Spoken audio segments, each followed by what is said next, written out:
Jueves 26 de enero, saludos señoras, señores, bienvenidos como cada día perdón, a este espacio, a esta revista de prensa, a este recorrido que hacemos a diario por los titulares de los periódicos que se publican en la provincia de Córdoba. Ya saben, Diario Córdoba, ABC, El Día, también como siempre, prensa digital. Vamos con este primer vistazo a las primeras planas en papel, que no coinciden, por cierto, con las versiones en Internet. El Diario Córdoba ha escogido para la apertura el atentado, presuntamente atentado yihadista, de Algeciras, de ayer en Algeciras. Un sacristán muerto y en un ataque a 3 iglesias en Algeciras. La investigación parece que vincula, porque el individuo, el presunto homicida, presunto asesino, pues gritó en nombre de Alá y estas cosas que suelen gritar los terroristas islámicos, y de ahí que se esté investigando como un atentado terrorista yihadista. La foto, una foto de agencia con la imagen del hombre del fallecido, el sacristán fallecido, el sacristán de Algeciras, muy vinculado, por cierto, con las cofradías de Cádiz. El diario ABC también ha escogido este tema para su apertura. Un muerto y un herido en un posible ataque yihadista en 2 iglesias de Algeciras. Fueron 3 iglesias, la verdad. Lo cierto es que una de ellas por fortuna no pudo atentar contra nadie. En la primera agredió al sacerdote, en la segunda intentó hacerlo también, pero acabó asesinando presuntamente al sacristán, y la tercera, que no ermita, todas esas cercanas, pues afortunadamente, digo, no pudo perpetrar ningún otro crimen. El titular de apertura para Mónica Holtmeier, que es la presidenta de la Comisión de Control Presupuestario. Dice ABC, que ha dicho que iremos a España porque el Gobierno no nos dice dónde están los fondos de recuperación. No sé, vendrá con un perro a buscarlo. Creo que estas cosas no hay que venir para que te diga dónde están. No creo que sospeche esta mujer que están debajo del asiento de nadie. Hay que clarificar todo esto, evidentemente la transparencia, pero más aparte es clave cuando vienen ayudas, vienen subvenciones, pero eso de que vamos a ir a España a buscar el dinero, pues son un poco años 60 más que al siglo XXI. El diario El Día también abre con el tema del yihadismo o presunto atentado yihadista. Un yihadista mata a un sacristán y hiere grave a un cura en Algeciras. Un marroquí ataca a los religiosos con un machete en una iglesia y en una capilla, y repito, en una ermita, que también intentó, aunque afortunadamente no consiguió ahí ninguna otra víctima. La foto, que sí que es local, de Miguel Ángel Salas, para la retirada de la isla de las Toallitas del Río. Si pasan ahora, verán que ya no hay isla. Ayer a media tarde concluyó la retirada de todo el barro. Ahora hablamos un poquito de la isla, pero ya la foto que firma Miguel Ángel fue por la mañana, a mediodía, bueno, creo que fue por la mañana, por la gente que hay ahí. Fue a las 12 cuando el delegado de la Junta, de la Consejería de Medio Ambiente, Sostenibilidad y no sé qué más, han cambiado los nombres, con todos los detalles de esa operación, pero a media tarde habían terminado de retirar el barro. También habla en la portada del Día del fichaje de Shashua, o algo parecido, digo el nombre, Armando. El Córdoba confirma a Armando, cierra a Canario y avanza a Ciudad de Fuentes. También habla para un periódico por ahí de la llegada quizás de un central, o sí, para la portería, para la defensa. Pepe Sánchez parece que también está dentro de la lista de Juanito para incorporarse al Córdoba. Bueno, pues el tema del atentado ayer, de la muerte del sacristán en Algeciras, copa las portadas de ese papel, pero en la versión digital lo que hay es cifras de la encuesta de la EPA. Hoy, que es el último jueves de enero, se conocen los datos del último trimestre de 2022, que coincide, por lo tanto, con el año completo. En general, dice Córdoba-Polis, Córdoba cierra el año con una tasa de paro del 17%, mejor que la media andaluza. Bueno, no ha sido un mal año 2022, para el desempleo, a pesar de la crisis. Es cierto que hay este lío con las estadísticas sobre si los fijos discontinuos son parados o no lo son, pero en cualquier caso ya llevan suficiente tiempo como para para que se puedan comparar datos de fijos discontinuos con fijos discontinuos. O sea que ya no nos sirve decir que aquí personas camufladas como empleados que no lo son. En cualquier caso, esta es la cifra de la encuesta de población activa. Vemos la gráfica, como hay menos paro que hace un año. Es parecido, pero bueno, las cifras son las que son. 63.300 personas se encuentran en la provincia de Córdoba sin empleo a final de 2022, ahora esperemos que haya menos, a final de 2022, y la tasa de desempleo es del 17,6%, que como digo son 5 puntos menos que la media andaluza, que está por encima del 21%, del 22%. En 2020 la tasa de paro de Córdoba era el 24%, en el 2019 del 25%, ahora estamos en el 17%. Repito que es verdad que hay una polémica en torno a si los parados, los fijos discontinuos son o no desempleados, con lo cual comparar con cifras anteriores a la reforma laboral es más complicado.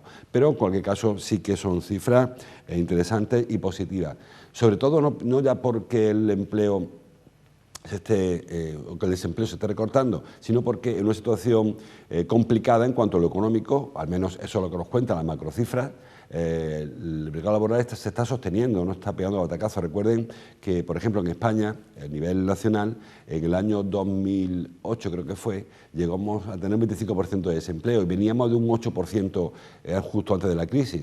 Aquella crisis, la de 2008, sí que hundió el mercado laboral, se pasó de un 8% de paro a un 25% de paro.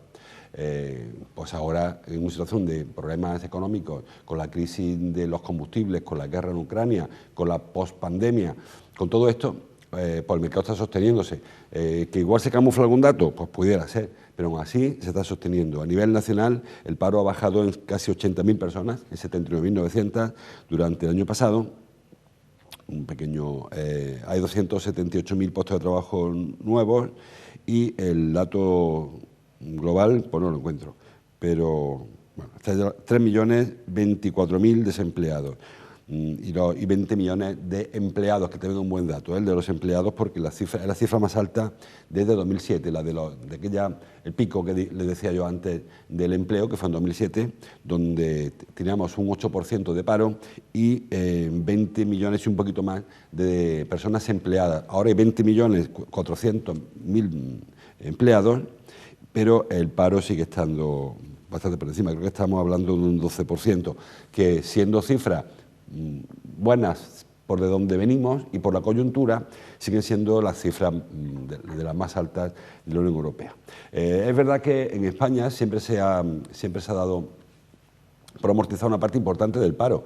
Un país cuya economía se basa fundamentalmente en el turismo, el sector servicios, básicamente, en ese reparto que se hizo cuando España entró en la Unión Europea, nos tocó ser el lugar de vacaciones, como Marinador, o como California, o como Florida, como Florida sobre todo en Estados Unidos, lugares de recreo y descanso. Eso obliga a tener una tasa de paro mínima, porque, como siempre decimos, si vamos a aceptar como bueno un tejido laboral que es estacional, para que haya personas que trabajen en mayo, tienen que estar parados en enero o febrero, porque si no, no habría posibilidad de eso. No hablo solo de Córdoba, hablo de Córdoba y hablo de Ibiza y hablo de Canarias, donde a pesar de que sean turismos más estables, aún depende mucho de la estacionalidad. No es lo mismo la ocupación hotelera que hay hoy en Mallorca que la que habría en julio o agosto. Bueno, pues para todo eso hace falta personas que estén paradas y el sistema está aceptando eso. Y el sistema subsidia a los parados porque necesita personas que estén en el desempleo para ocupar sus puestos de trabajo. Igual ocurre con el campo. Para que haya personas que recojan la aceituna o recojan la uva o recojan la naranja, hace falta que estén parados, porque durante todo el año no se recogen la aceituna, ni se recoge la uva, ni se recoge la naranja. Es verdad que van de cosecha en cosecha, pero no hay ese desplazamiento que había antiguamente, los trenes aquellos de la vendimia, y sino que las personas se quedan en su tierra y trabajan los meses que pueden al año. Digo que el sistema es el que es, nos parece mal que se subsidien, a algunos le parece mal que se subsidie a las personas desempleadas, pero es que aceptamos este sistema que consiste en temporadas altas en turismo, de trabajo me refiero, temporadas altas de trabajo en el campo, y en lugar de vivir como otros países, como Alemania, que tiene un 3% de paro, que vive de la industria. Y la industria en Alemania abre el 1 de enero y cierra el 31 de diciembre. Y el paro pues, es el 3%. No hace falta personas desempleadas porque no hay que reforzar servicios, ni hay que abrir hoteles en verano, ni hay que mandar personas a recoger la aceituna. Ellos viven de otra cosa. O sea que muchas veces comparamos los sistemas y no es una comparación del todo justa. Bueno, vamos con la actualidad local, la publicada. Le decía, por volver al tema de las toallitas del molino de San Antonio, el diario El Día lo trae en su portada. Todo el mundo habla de ello, los periódicos, pero El Día lo trae en la portada, así que me quedo con este periódico. Dice, El Día, eliminan el islote del río y retiran 10 toneladas de residuos. Bueno, esto fue un poco aproximado, porque, con todo respeto para la operación, aquellos son un poquito a lavado, a maquillaje. Lo que hicieron los operarios, ayer pudieron verlo en el informativo, lo que hicieron fue retirar con una retroexcavadora un montón de barro y de restos no biodegradables que estaban en el río, entre la Calahorra y el molino de San Antonio, y llevárselos a la orilla, a una de las islas, junto al molino, y allí fueron, desde ahí con un camión volquete, con una bumper, creo que se llama, iban por los sotos. Ahí tienen imágenes de la operación de por la mañana, del diario El Día.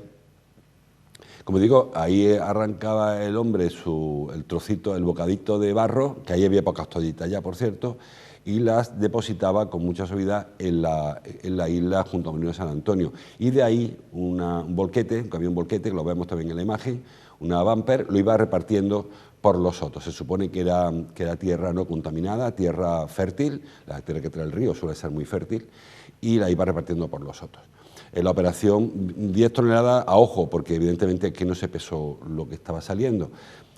El día de antes, esto fue ayer miércoles, el martes, los operarios de la Consejería de la empresa Traxa, realmente la que está encargándose de eso, la empresa pública Traxa, retiraron a mano las toallitas porque, bueno, quitar toallitas con eso se hubieran esparcido por el río en lugar de poderse retirarse. Las quitaron a mano, las llevaron al vertedero y lo que ya quedaba por la tarde, que se retiró ayer por completo, como les digo, fue barro fundamentalmente. Barro en ocasiones contaminado porque aparecían toallitas intercaladas entre los barros, otros restos que no eran ni toallitas ni barro, sino que eran restos que el río arrastra. El río aporta muchísimos objetos que no son deseados, sino que el río trae. Y acabó con ese problema, repito, de maquillaje, porque reconoció el delegado de Medio Ambiente, Sostenibilidad y Economía Azul, Rafael Martínez, que está recién llegado al hombre y se encontró con este lío, reconoció que esto aquí, el problema es que es una zona protegida, los sotos son monumento natural, el único monumento natural que yo sepa que existe en Andalucía, dentro de una ciudad, y quizá en España, con lo cual tiene un problema estético, un problema normativo y un problema también medioambiental, porque al final son contaminantes, son residuos contaminantes. Pero no se acaba con el problema, el río está lleno de toallitas. ¿Por qué? Pues porque cuando llueve más de la cuenta se activan unos aliviaderos que hacen que los colectores no salten, lo explicábamos creo que ayer. Los colectores recogen las aguas residuales, las fecales de los domicilios y las llevan a la golondrina. Y de cuando en cuando tienen unos aliviaderos que evitan que el colector salte cuando hay una lluvia torrencial, como pasó hace una semana. Bueno, pues esos aliviaderos, cuando saltan, van al río directamente y llevan al río todos estos residuos. Claro, yo no sé si es que en Córdoba somos especialmente indolentes o incumplidores de la norma y nos gusta tirar todo al inodoro, pero eso pasará en todos sitios, supongo. O sea, que todo el mundo echará al váter por las toallitas estas higiénicas, que por cierto ponen el papel biodegradable, se pueden destruir, se pueden arrojar al inodoro. Resulta que no, que son mentiras, que creo que alguien tendría que trabajar también esa publicidad engañosa entonces. Bueno, retomando lo de antes, creo que eso que ocurre en Córdoba, que se hace en Córdoba, de tirar, quien lo tire, sus toallitas al inodoro, se hará también en Sevilla, y en Cádiz y en Jaén.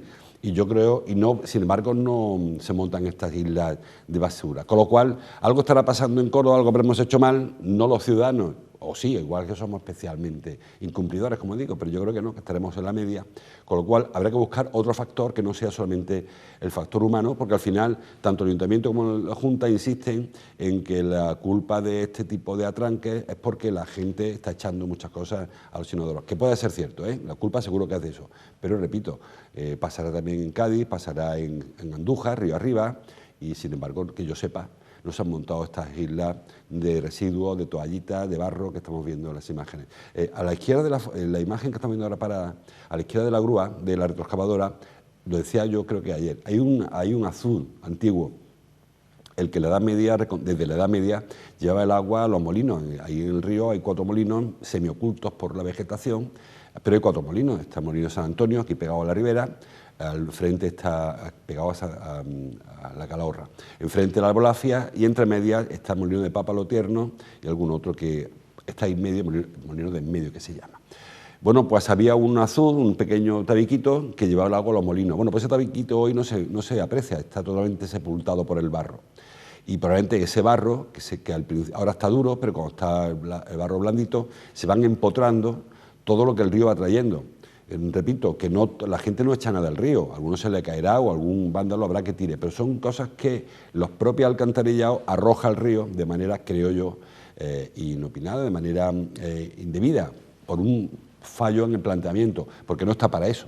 El levadero se supone que lo que echa al río son aguas, la parte sólida pues debe quedarse al fondo del colector. Algo está fallando, además del hábito ciudadano, que creo que es verdad que hay que corregirlo y dejar de consumir las toallitas, aunque ponga, que puede evitarlo, el material biodegradable, porque no lo son, y en caso de que se utilicen, pues depositarlas en el cubo de basura y no en el inodoro. Bueno, pues este asunto creo que ha quedado zanjado. Como digo, hoy ya no hay isla de las toallitas y habrá que esperar a ver qué ocurre cuando vuelva a acumularse barro junto a restos, que hay muchísimos por el río, hay botellas que flotan, hay muchos objetos que yo creo que la gente no tira, es que se caen de algún sitio y salen, y algún vándalo, repito, sí que lo habrá. Bueno, más cosas. Trae el diario ABC, también la versión digital, no en el papel, una decisión sobre Silos Córdoba preocupante. Titula Pilar García Vaquero: la administración concursal plantea al juez de lo mercantil la liquidación de Silos Córdoba y el cese de la actividad. Saben que Silos Córdoba entró en un concurso voluntario de acreedores porque tenía deudas que no podía hacer frente, a las que no podía hacer frente, y por lo tanto se nombró un administrador concursal. Bueno, pues este hombre ha estado escuchando propuestas de empresas que quieren comprar la firma para mantener la actividad de esta empresa que tiene casi 50 años. Bueno, pues al final hay un problema serio con el pago a los bancos. El juez cree, el administrador concursal, perdón, cree que es un juez, cree que con lo que cobre la empresa, con lo que pague la empresa ITL, que es la mejor oferta que he presentada, no es suficiente para saldar la deuda con los bancos. Con lo cual, la única opción que le queda a él es proponer la liquidación, la venta por trozos de Silos Córdoba y cesar la actividad. La empresa, esta ITL, sigue insistiendo que ellos están dispuestos a comprar la empresa y a mantener los puestos de trabajo. De hecho, hace unos días hubo una concentración de trabajadores en los que reclamaban eso, reclamaban a este hombre, al administrador concursal, que permita la venta de la unidad productiva de Silos Córdoba para que se mantengan los puestos de trabajo y la actividad. Pero el administrador concursal entiende que tal y como están las cosas hoy, no queda más alternativa, que no hay acuerdo y que la única conclusión a la que llega es que hay que liquidar Silos Córdoba y cesar, como dice esta información de ABC, Pilar García Vaquero, liquidar la empresa y cesar la actividad. Bueno, sería una lástima, como digo, no ya por la empresa en sí, que también, sino por los puestos de trabajo que se perderán si esto ocurre. Silos, como digo, tiene 47 años de historia, ha pasado por algunas dificultades, pero bueno, le sobrevino a consecuencia se dedican a la construcción de depósitos de almacenamiento de silos. Perdón. Y pasó por alguna dificultad a consecuencia de la pandemia, los líos de tal, y ahí se quedó, y de ahí no pudo sobreponerse, y parece que tienen mala pinta, a no ser que intervenga alguna administración y lo perdón, y lo resuelva. Más cosas que aparecen en los periódicos. Lo leo en el diario Córdoba. La Diputación se replantea la obra en el solar del parking tras el rechazo vecinal. Hemos hablado alguna vez ya de esta obra. Es un proyecto muy antiguo, un proyecto que viene de la época de Millado o incluso antes. Ya cuando se restauró el edificio, en los años 60, cuando hizo Rafael de la Hoz, en esa época ya se intentó dar uso a este espacio que se quedó vacío. Y se planteaba una plaza por donde podía acceder el público. Se reconocía aquel proyecto de restauración, repito, años 60, cuando salió de ahí el hospicio hacia los colegios mayores, hacia los colegios provinciales, y se reubicó que la Diputación, que estaba en Pedro López, si mal no recuerdo. Bueno, pues ya Rafael de la Hoz planteó que esto en un futuro habría que utilizarlo pues, para oficinas, ¿no? Pero no había proyecto claro. Él proponía una plaza pública y alrededor oficinas. El proyecto que se ha retomado es un proyecto en el que al fondo, según esta foto, iría un edificio de 2 plantas alineado con la fachada del Palacio de la Merced, y en el lugar en el que está la foto, que es por el ambulatorio, habría un edificio muy alto de 6 plantas que ahí obstaculizaría menos la visión, pero tendría un impacto también importante sobre la Diputación.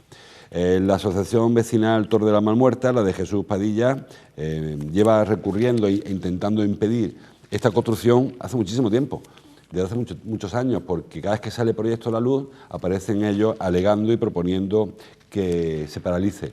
Ellos hablan de impacto visual, sobre todo, de la falta de protección del edificio, del BIC. El BIC es un bien de interés cultural, Barcelona Merced. Ellos estuvieron detrás de la declaración como bien de interés cultural. Bueno, aparte de la protesta de los vecinos de la Malmuerta, de la Torre de la Malmuerta, se llama así la asociación vecinal, hace unos días el PP también dijo que no le parecía en absoluto apropiado ni la construcción de ese edificio, ni el gasto que va a suponer, ni la necesidad que hay de meter ahí un bloque de oficinas en ese lugar. Ayer Izquierda Unida no llegó a decir que no, pero dijo que habría que hablar con los vecinos, a ver si habría otra fórmula que no fuese la de estos 2 edificios que efectivamente causan un impacto visual, que tiene un gasto importante, o tendría, porque realmente el único presupuesto que se conoce es el de la cata arqueológica que vemos en la foto. Eso no son cimientos, yo lo decía el otro día, no son cimientos de nada, es una cata arqueológica preventiva por si apareciese algo ahí. Ha aparecido, como es evidente, ha aparecido el resto de un arrabal islámico.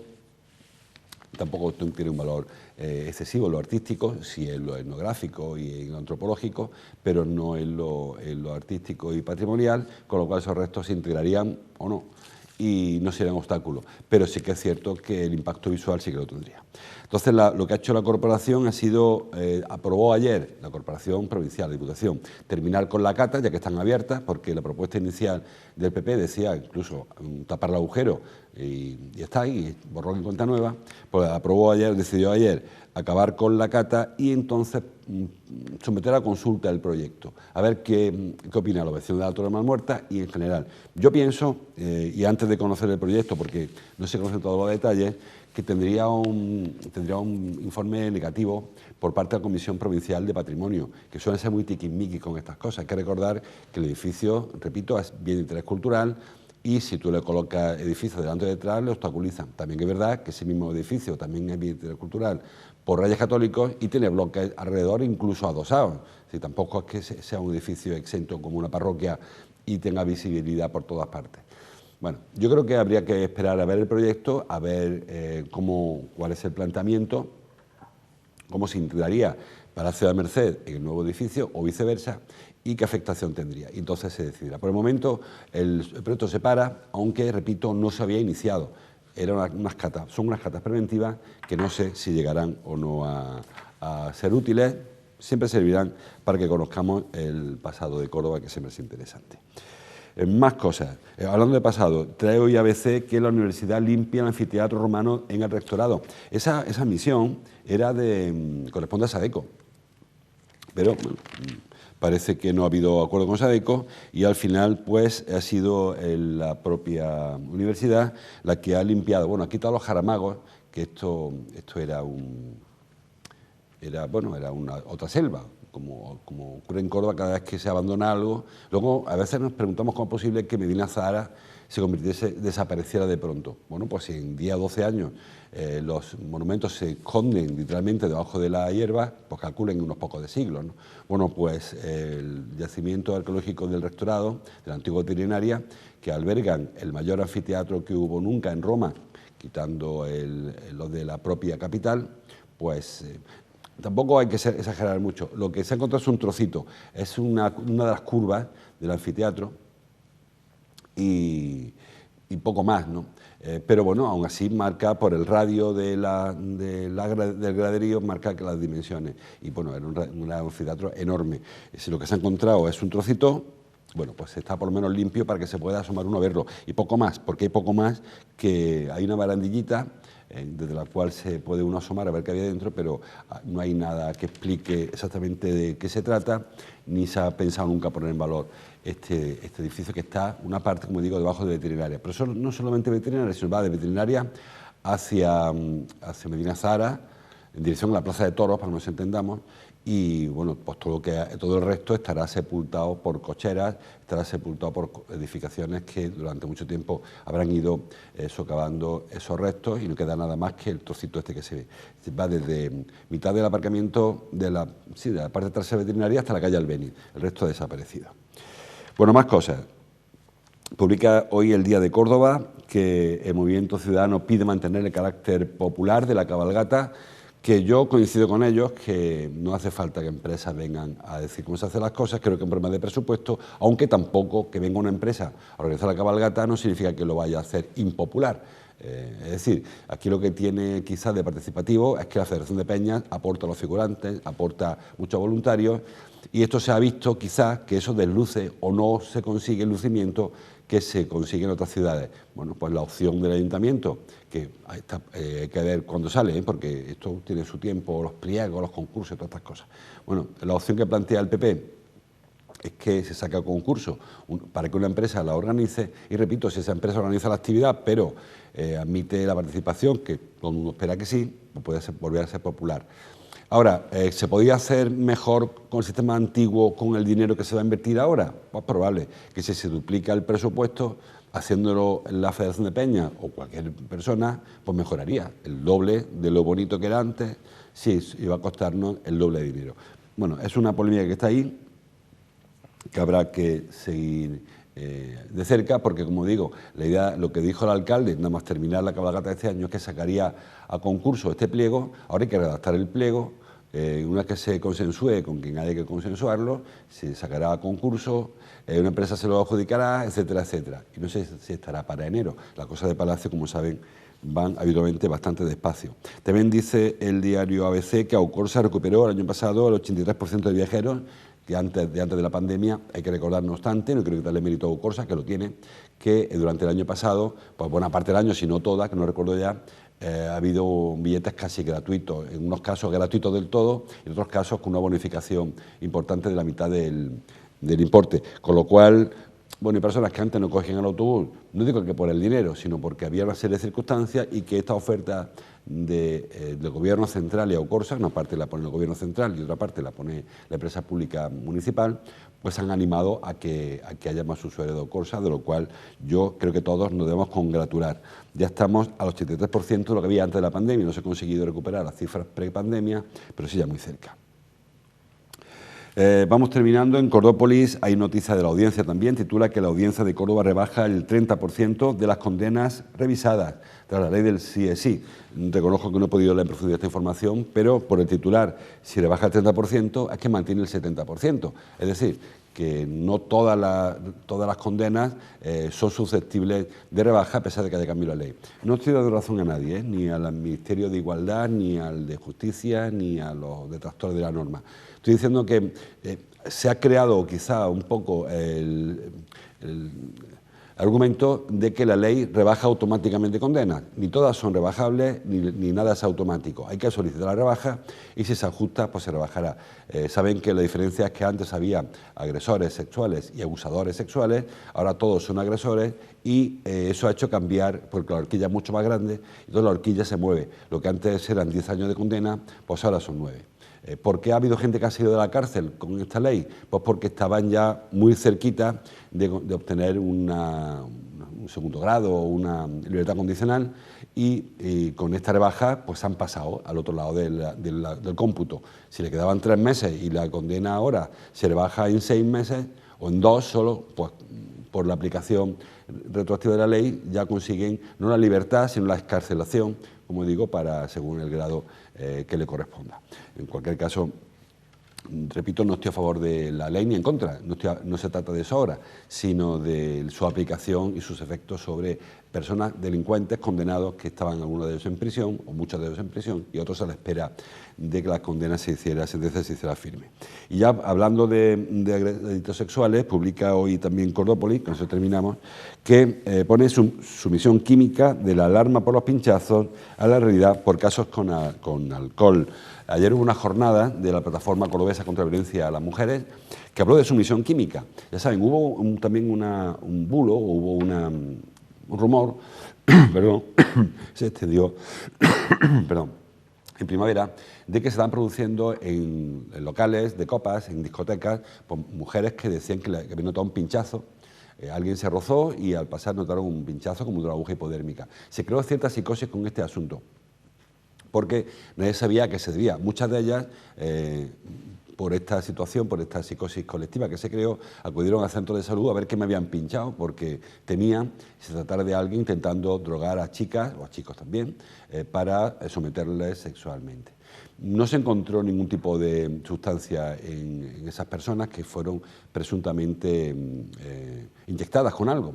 Ayer, Fuerza y Cuerpos de Estado participaron en esta mesa redonda organizada, como digo, por la plataforma, y se habló de que la realidad está más cerca de la intoxicación etílica que del pinchazo. O sea, que lo que suelen hacer estas personas que pretenden violentar la conciencia de las mujeres para someterlas a algún tipo de abuso sexual, lo hacen mediante la ingesta de alcohol. Les invitan a copas, copas y copas, algunos incluso incluye ahí algunos de estos fármacos que también se han hecho tristemente populares para someter su voluntad. Pero lo de la pinchazo es quizás más bulo que otra cosa y no fue tan exagerado como pareció. En cualquier caso, como siempre decimos, cuidado a las personas que frecuentan estos locales, dónde dejo la copa, quién me invita a la copa y con qué objetivo, ¿no? Porque muchas veces en la propia defensa no está la Guardia Civil, la Policía Nacional, la Policía Local, que por supuesto es agradecida, sino la propia cautela de las personas, de las chicas sobre todo, de las amigas que suelen ir acompañadas y para prevenir este tipo de situaciones. Del delincuente, que como siempre decimos, la culpa no es de ellas por aceptar la copa, la culpa es del que intenta emborracharla. Muchos más asuntos que hay en los periódicos y como cada día les invito a que profundicen, que los lean, bajen al kiosco, los lean en internet, escuchen la radio y sobre todo que vean la tele. Mañana seguimos, hasta entonces, como siempre, gracias por su atención.